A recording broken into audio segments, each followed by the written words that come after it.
Let me ask you a question. When do you eat ice cream? I think it's better earlier so your body has time to process it. Yeah, I always thought of ice cream as a dessert. I would never eat it during the day, but Italians eat ice cream like all the time in the afternoon. I think like on a warm afternoon, a nice gelato is a good thing, right? Yeah, no, I'm into it.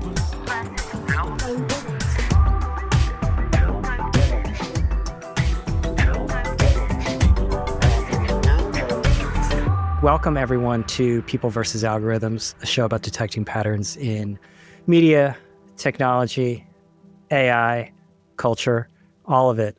Joined by Troy Young. We're going to dispense with the read, the NPR-style read at the beginning per the user feedback. Oh, well, I did get I was insistent. Last week, if anybody noticed, there was a nice little sort of intro essay from Brian. If anyone else was offended, it didn't want to. Look, it was a very nice note. The gentleman called it a book report. That was too nice. I thought of it as more of an essay. Thank you, but that's okay. Look, I think we can do both. Maybe I'll just shorten it. Maybe we'll just get right into it. Normally, we are joined by Alex Schleifer. Alex is not as committed as me, so he is away and he's not doing the podcast.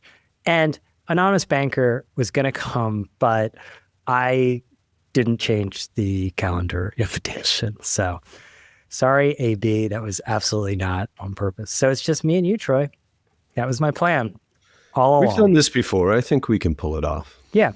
So I want to start with a couple of summer stories. Do you know the summer story is a genre? We used to there was Friday stories, which are, you don't want to drop something that on a Friday. At least that was the thinking, at least for us. You don't want to drop something on a Friday that could hold till a Monday because, people were checked out on a Friday. Summer in August, you got no shot. But you can, that's a good time for summer stories. They're usually a little bit of like cotton candy, the journalism version of like a summer movie, which I don't know if it exists anymore. The summer blockbuster probably doesn't. But there's a couple of media summer stories. And since Alex is not here to point out that the companies are pointless or whatever, we can talk about them a little bit. One was, I found this very entertaining. It was a great New York Magazine story by Charlotte Klein, who is a really good media reporter. I don't know she used to be at Vanity Fair, and she writes some reliable bangers, I gotta say. So kudos to Charlotte Klein. She has a good one. It's a little old, honestly, but it's new to me and everyone else who read it. It got bounced around a lot. I got sent it a few times. And it was basically that Food 52's content studio head, Shannon Muldoon, was pulling the least sophisticated grift possible by just faking expenses. She was leading basically Where did you say that story was from? I thought it was from The Cut. Yeah, it's New York. Okay. I thought you said New York Times. I'm apologizing. No, not New York Times. New York Magazine. I mean, The Cut, whatever. It's all New York to me. Yeah. I mean, that was great. It was a great story. It was a great story. And basically she was just, this woman was, not just, padding expense reports to the tune of like $270,000 with personal expenditures, but was sort of flaunting it by leading a influencer-esque lifestyle, posting all of her exotic vacations and whatnot on Instagram for everyone to see. This is a fun story, but, to me behind it is, I don't want to throw too many people under the bus. You just can't have that in a well-run company. I mean, this is not a sophisticated fraud. And to me, it is a little bit of a testament that some of these companies are simply poorly run. Am I wrong here, Troy? Well, I think the circumstances here are worth noting. It does feel like someone wasn't watching the till at the coffee shop. And they did have over at Food 52 some turnover in the senior ranks. So, there was a rush of it was from 2021 to 2023. Yeah, there was a rush of venture money into the company, like a lot of it. And they were valued at $300 million in most 2021. Of it came on the back of, I would say it started with Amanda's real gift for kind of community-oriented food writing. She's Amanda really Hesser. Amanda Hesser, who was the founder of Food 52, along with, I can't remember what her partner's name was. and Merrill. They had a nice little thing going where they had community source recipes. They would surface the best of them. There was a real community. My wife, for example, was a Food 52 loyalist. And then they thought that the promise in the business model would come from selling things, not subscriptions, but products. So they started inauspiciously with an apron and a cutting board and a couple of other items. And Chernin took notice, liked the media thesis connected to commerce, and plowed a bunch of money into it. With that money, they acquired a couple of things. They wanted to mature management. They bought Schoolhouse Electric. They bought that Danish sort of Dansk design company. And then they hired this senior executive from Williams-Sonoma named Alex, who I know, a good, decent guy. And, Alex was kind of focused on making it a real retail company, building out a line of furniture, creating more. This is Alex Bellows, by the way. I'm doing the podcast host thing quite a bit today. Thank you, Brian. I think there was some tension between the new vision and the old one. Amanda stuck around and they spent a lot of money. And it was one of those stories where they spent a lot of money, what felt like easy money, because it was kind of richly funded. And they had huge ambitions, right? Like they wanted to be, a kind of home retail company in the biggest of ways, meaning they would source, design, create everything from cutting boards to furniture. They bought the lighting company, which primarily a lighting company, Schoolhouse Electric, now is a furniture company as well.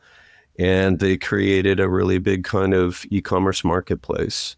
Then the reality of running a media business and a retail business kind of hit the company, which was, the complexity of sourcing and manufacturing and inventory management and cash management and affordably selling these products against the difficult challenge of, selling low margin products in a direct to consumer digital business.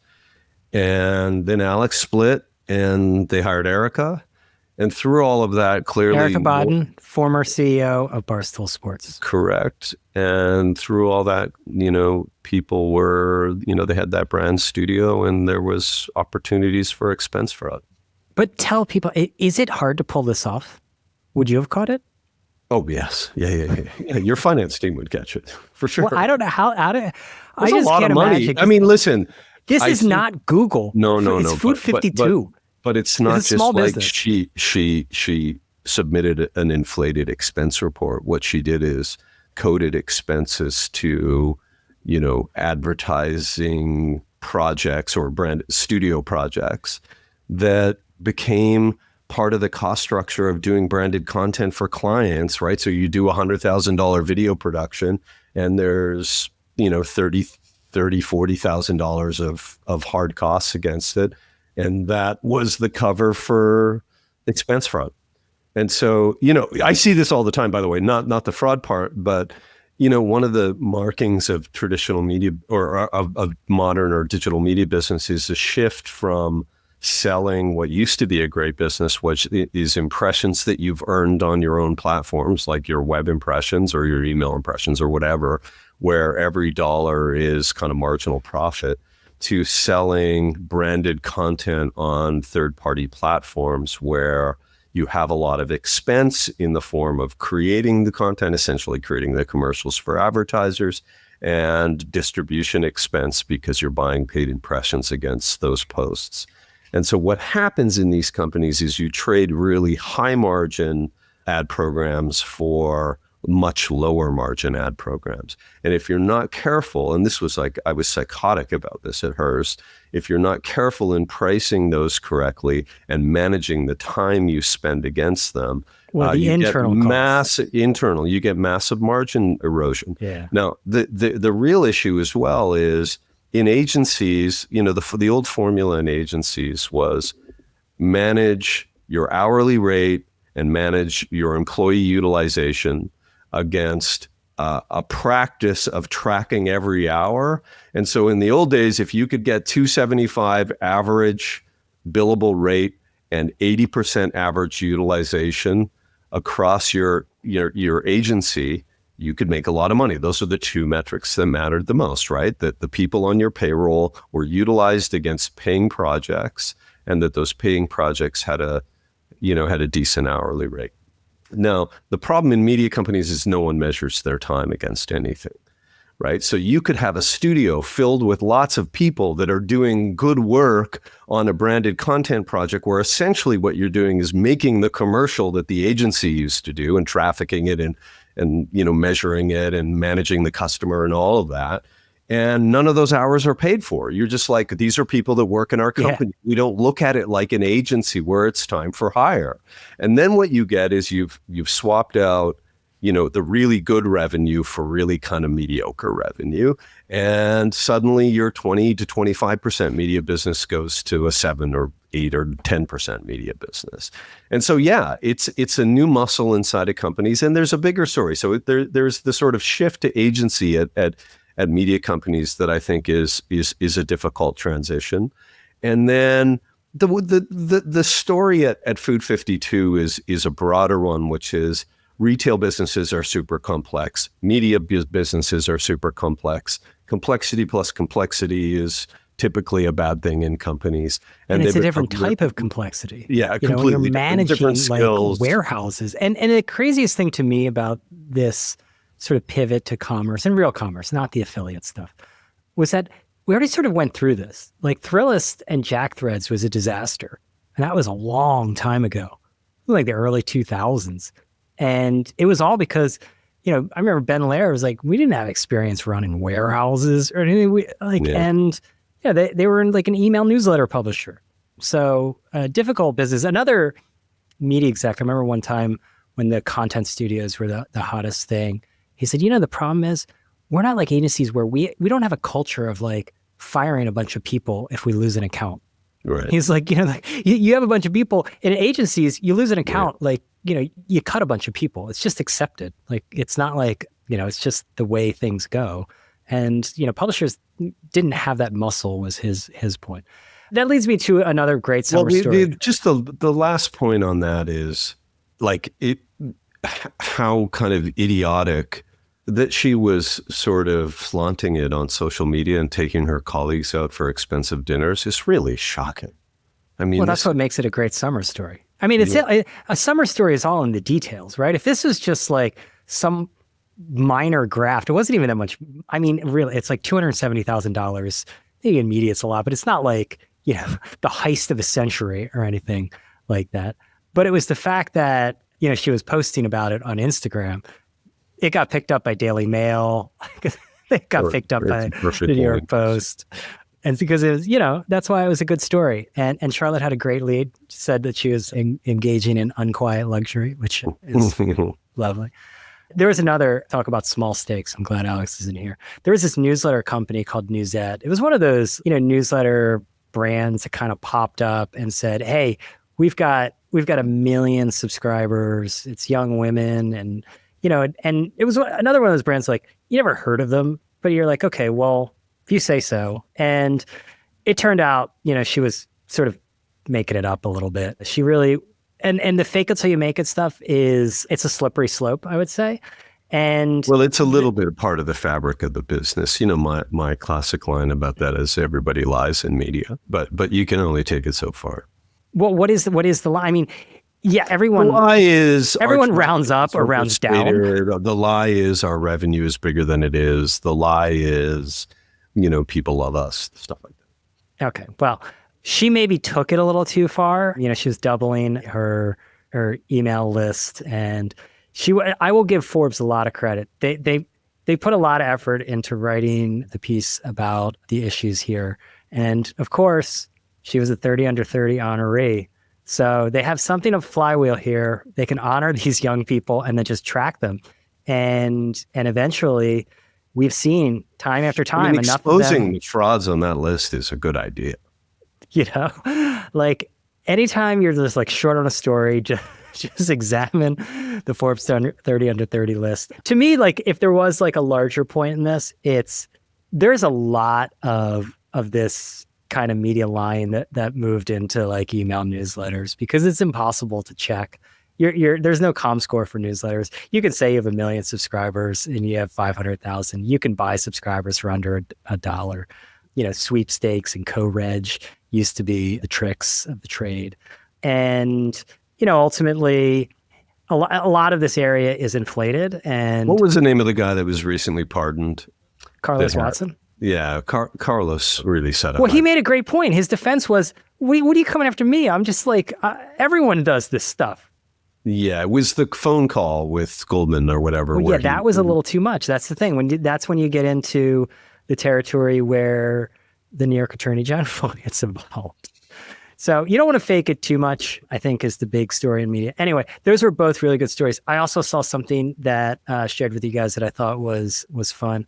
There was this TikTok video of kind of a hipster mom with her Gen Z daughter. She was asking her about all of these artifacts of life. And it got pretty shocking. It's like one thing when she doesn't know what an 8-track is. I'm like, okay, I get that. But they got to AOL and she guessed that AOL was a sign language. Which was auspicious is coming up because AOL finally disconnected the dial-up service. The sort of pop culture lexicon a decade or 5 to 10 years ago. That doesn't surprise me. I still make lots of money though.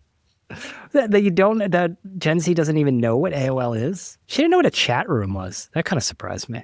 Yeah, what I was waiting for, because I did look at AOL closely, was the sort of, we could make this relevant again narrative, around revitalizing it with a media strategy, and that idea. I thought it was in, it's clearly in full harvest mode. It will never be relevant again. Yeah. Yeah, there was that brief period of time when Tim Armstrong was running it that AOL was going to do it. They were buying a lot of ad tech assets, and Tim was going to make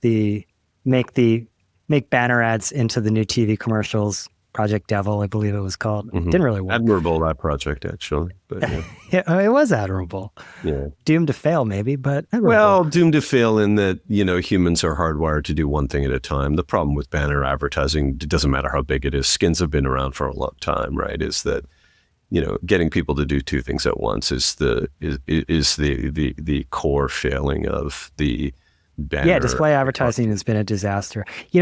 Display advertising should have stuck with here's the thing that you're here for, and by the way, here's the thing that you're not interested in on the side. I mean, linear advertising is just so far superior. I kind of like the idea of the ultramercial. Remember those? You had to watch a commercial before you got on a webpage. Yeah, almost like paywall alternatives, right? You just trade your attention in. That'll come back. Everything comes back. Yeah, that'll come back. That makes sense. The big, more consequential news this week, and I think it'll segue a little bit, and I hope a little bit, into your topic, which is GPT-5 came out, and this was much heralded upgrade. It's been promised for a long time. AB was on it. He was like texting me, big drops coming tomorrow. And it came out, and it really disappointed a lot of people. It pissed off Elon Musk. He claims that there is a conspiracy with Apple because Grok is not ranking at the top of the charts. But the interesting part was how people were really upset that the new GPT-5 is very factual and is lost a little bit of its personality in some ways. And I think the bigger picture is they're not talking about AGI as much anymore. I have no idea when AGI comes or what difference it makes. Like I personally, when I use ChatGPT, it is so far away from, just being accurate in, I'll give it like a document. I gave it like survey results, and it got about a third of the numbers wrong when it was asked to summarize it. So they got to fix a lot of stuff there. But what's interesting was how this parasocial relationship that people have developed with particularly ChatGPT.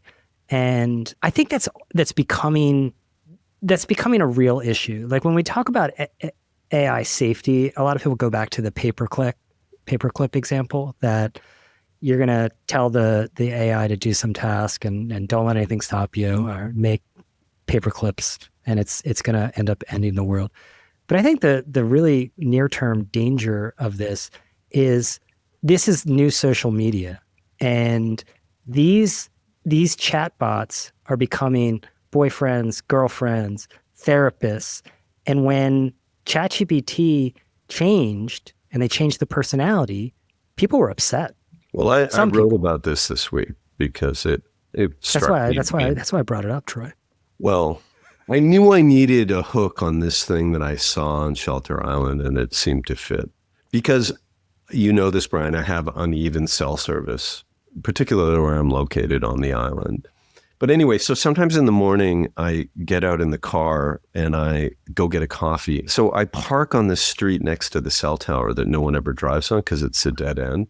And I was on a semi-important phone call, just sitting in my car talking on the phone. And this guy pulls up, and it was a little spooky because it was early in the morning, and he pulls up in this big white pickup truck. And he throws a rope out of the window, and he opens the door, gets out, and drops his dog sort of unceremoniously on the ground. He leans over, he hooks the rope up to the dog's leash, and then he proceeds to drive down the road and accelerates a little bit, but not so it's uncomfortable for the dog, to walk the dog from the truck. So he was trucking the dog, I guess. I don't know what's the term. I don't know. But he I guess he couldn't be bothered to like stroll down the road, with the dog. So he just drove the dog around the untrafficked dead end street and kind of went to the end of the road, turned around and drove back. And so he walked his dog in his truck. And I thought it was a little psychotic. The dog seemed happy. The dude was maybe enjoying his own coffee in his truck, but I'm pretty sure that it's not the intended use of the technology. And, it just struck me that sometimes technology gets away from us, like we start to use it in ways that we don't expect. And I connected it to what was going on with AI chatbots because it occurs to me that so much is going on here in terms of the kind of social changes and the changes in software. Not only stuff like, vibe coding and the like is opening up software development to a broader set of people. We're going to see the acceleration of development because it's much easier to do now.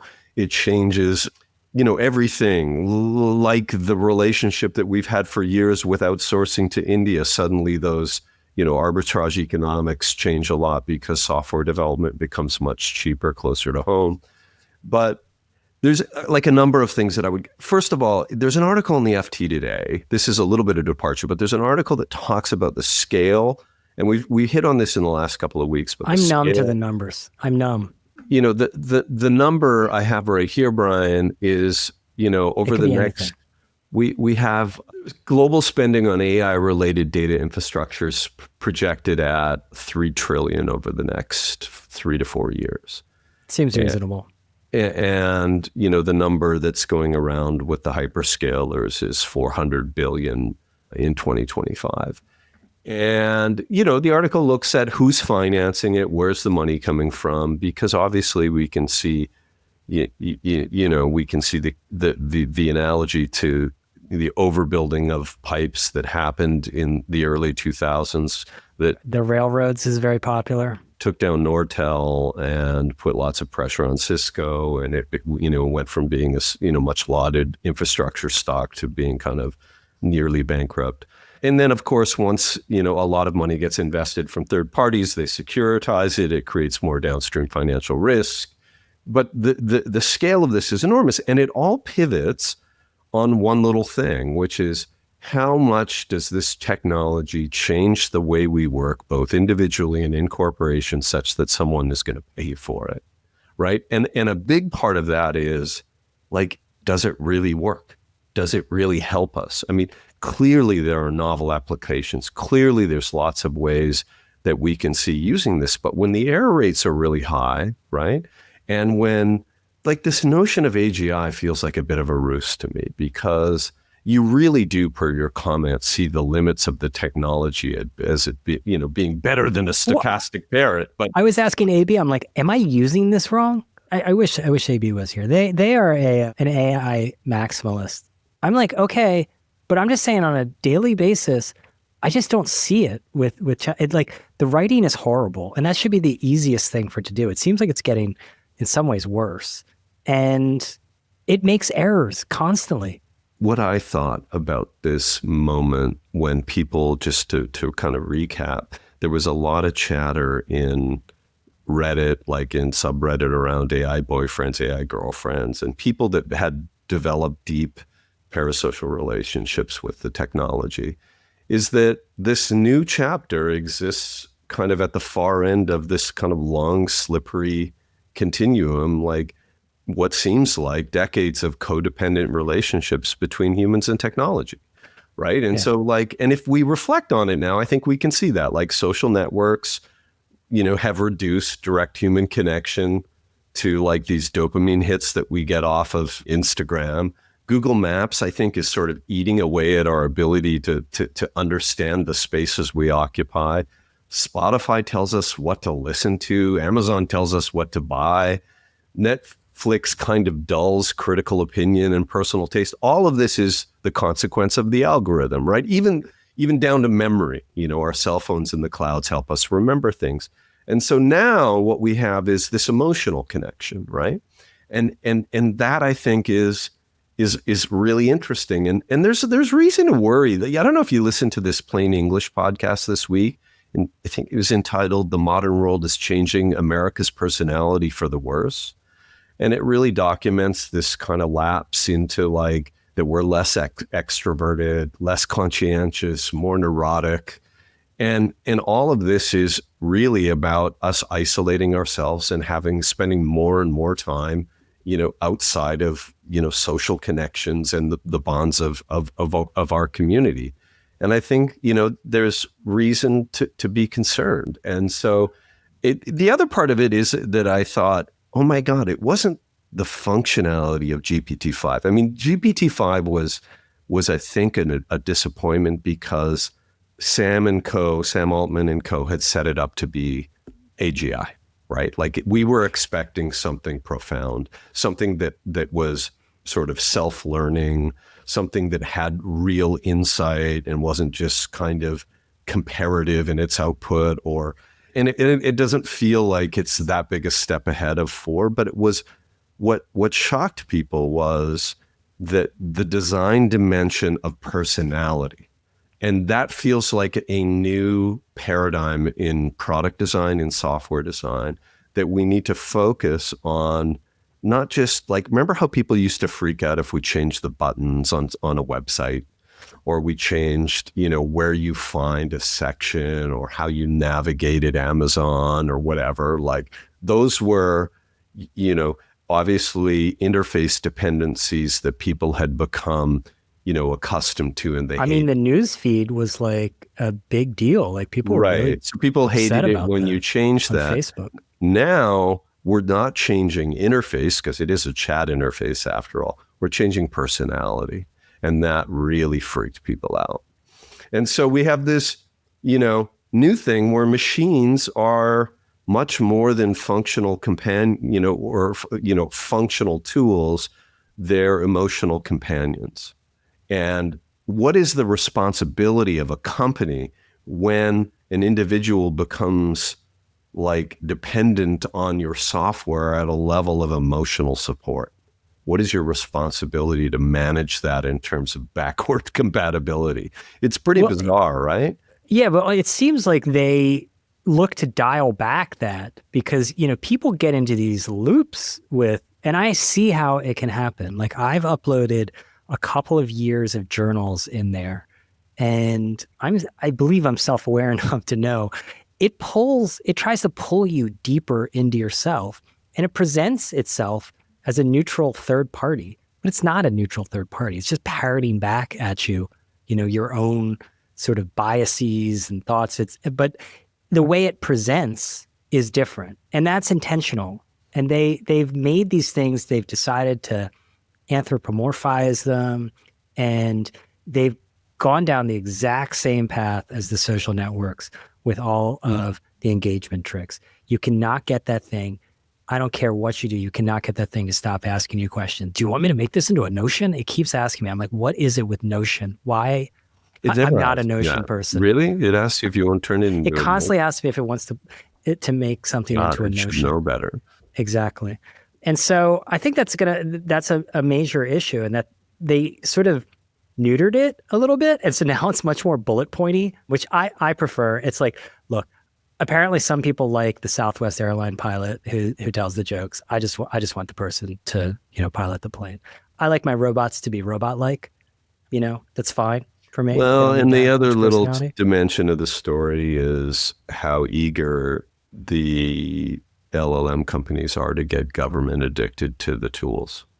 Obviously, corporations are buying the API, but giving it away when Sam Altman made the genius decision to give it to every government department for $1 a year or whatever it was, and then XAI and Anthropic followed suit, and Google actually, just gives you a sense of, I don't know if it's desperation or ambition, but they want the government to be really dependent on the technology.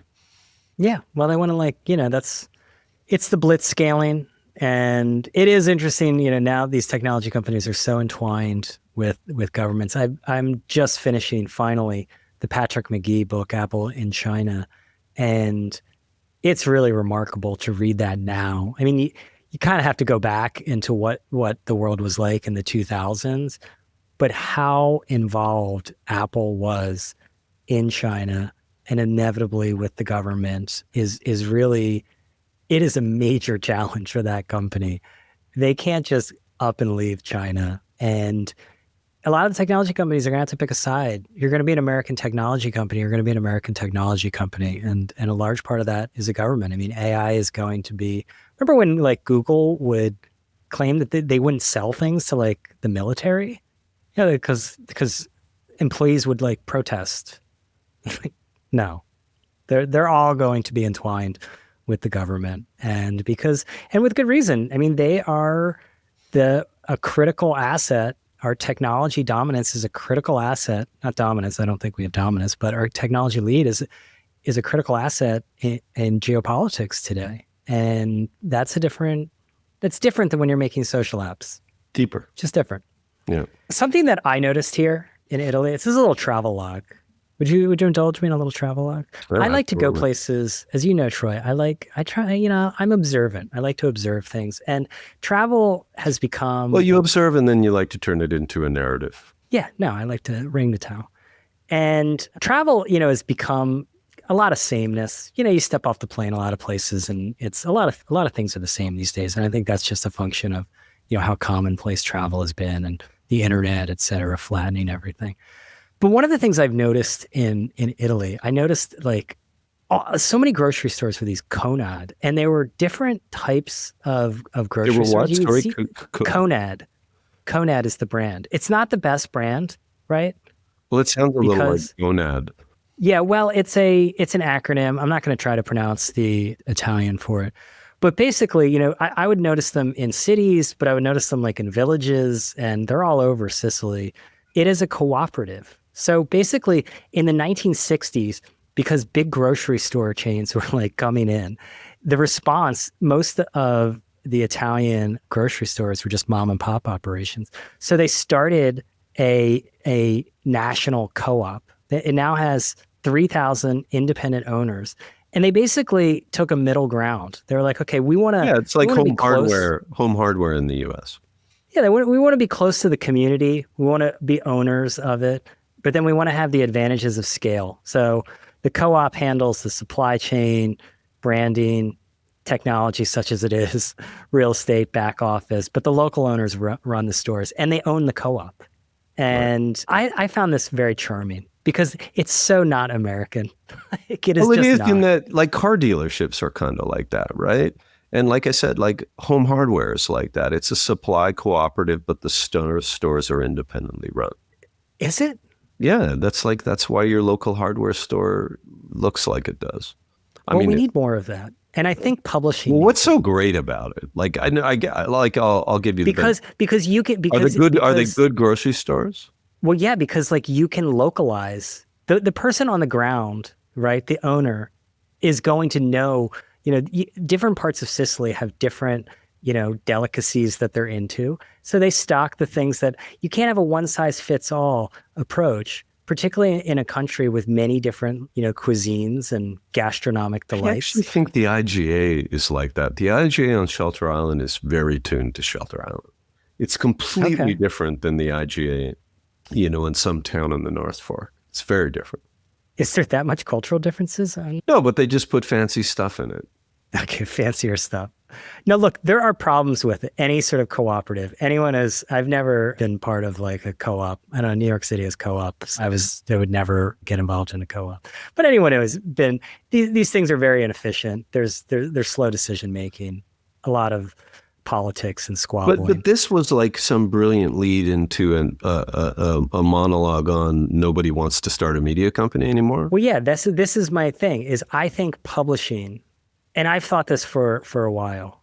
I was obsessed with Web3 for a little bit because of this. I think that the idea of like the centralized media company, particularly in like publishing, is sort of past its due, right? Like, and what I've noticed is nobody wants to start media companies anymore who have like run them. And to me, I'm like, why is that? Like usually in technology, it's like, you're going to start a company in the same, people just leave the field altogether. I don't know. I don't think, Give me some examples. The Mike guy is now in like healthcare. But you look at like, Justin and Philip were from Refinery 29. I'm not going to say what they're working on, but they're working on something totally Maybe outside of media. Goods company. Packaged goods company. They want nothing to do with this field. But it struck me when Henry Blodgett he's stuck around in media, right? But he left, he scaled Business Insider. He sold it at a 9x, right? Revenue multiple. And he's now on Substack. And this week he started a podcast as part of Vox. And I did a podcast with Henry, and I was like, is this like, it was a couple months ago. And I asked him if this was like a hobby or if he really wanted it. He was like, no, this is like he goes, I'm just experimenting, but like, this is. Well, it's like to be clear, time. it's a hobby. He made out like a bandit last time. So he made out like a bandit, but he could easily start another media company. He could raise money. He could start a media company.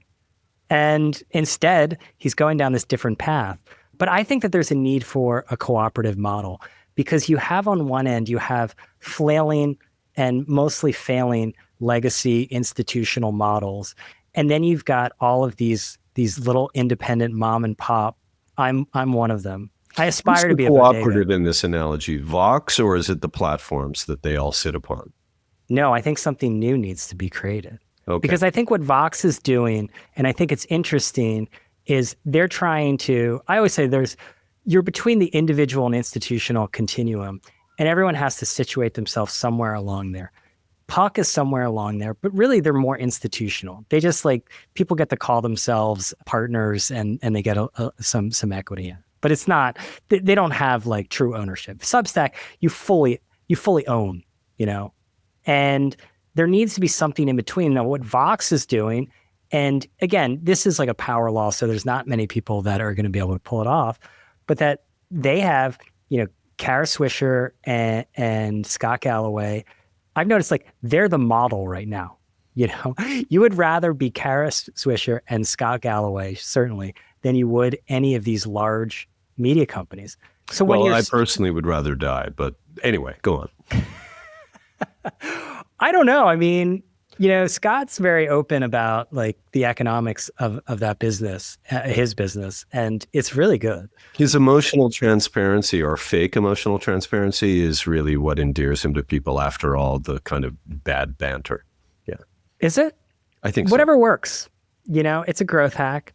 So I think that there is a need for this in publishing where you have a cooperative that takes care of a lot of the infrastructure that is required for these businesses, because Substack, you're going to hit a wall a lot of times and you're going to need distribution. You're going to need sales. You're going to need marketing.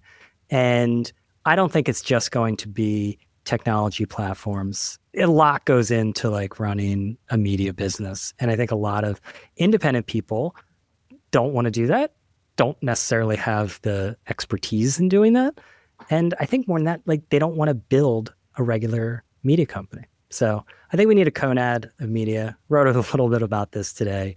I don't know. We'll see. We'll see if it ever happens. What do you think?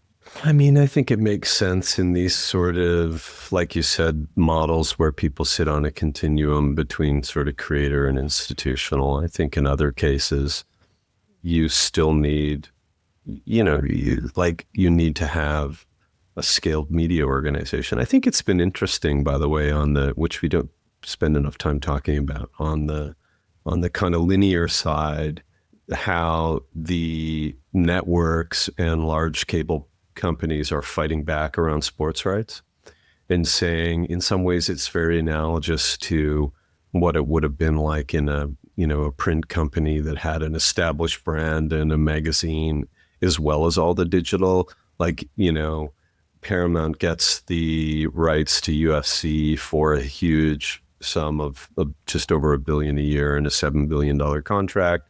UFC is attracted to the fact that they can be on streaming, they can be on cable, they can be on CBS, and they get to kind of benefit from the reach of having old and new. ESPN's lockup with NFL sort of suggests some of the same, right? They'll have advanced streaming app that you can buy, as a direct to consumer thing, and they'll also be on cable television. And I think in sports rights, in order to get through those, it's interesting because the big tech companies didn't walk away with the contracts here, right? Like Amazon and Netflix. Yeah, that's been much promised, but it hasn't actually. Google took the NFL rights for Sunday Ticket. ESPN has kind of come back in a really admirable way to take a material piece of the NFL in exchange for an equity position. So yeah, I mean, I don't know if we would have predicted this, but the legacy media companies on that side have found enough capital to kind of, at least in this chapter, to fend off the rich tech companies.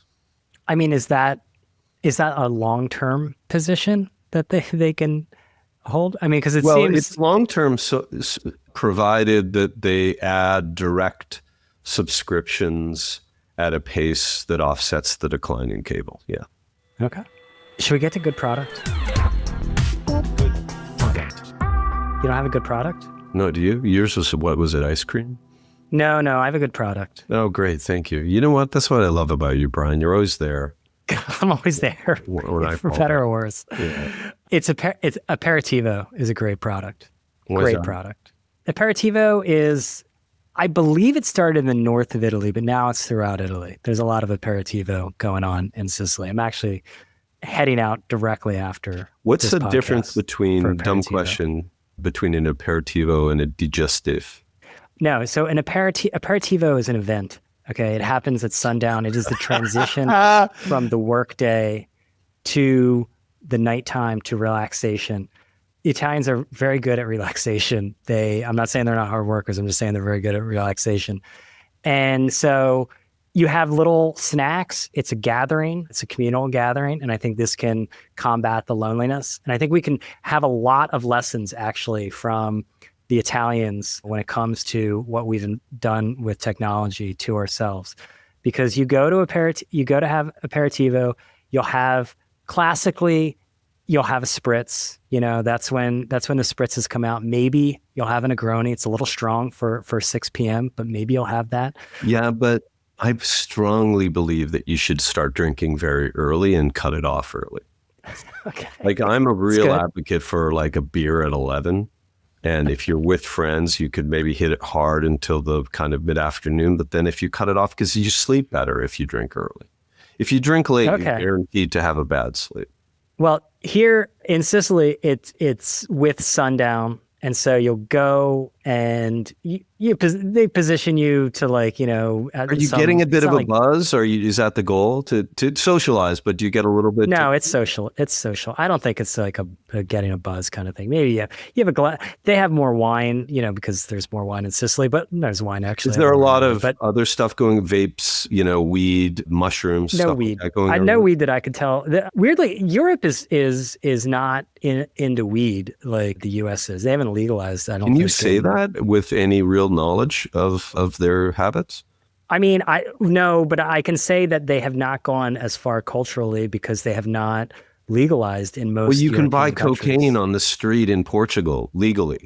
I know, but like they haven't legalized anyway. That's what I'm saying. And when I walk down a European city street, I don't smell wafts of marijuana like I do walking outside my apartment in New York City. The data point. Okay.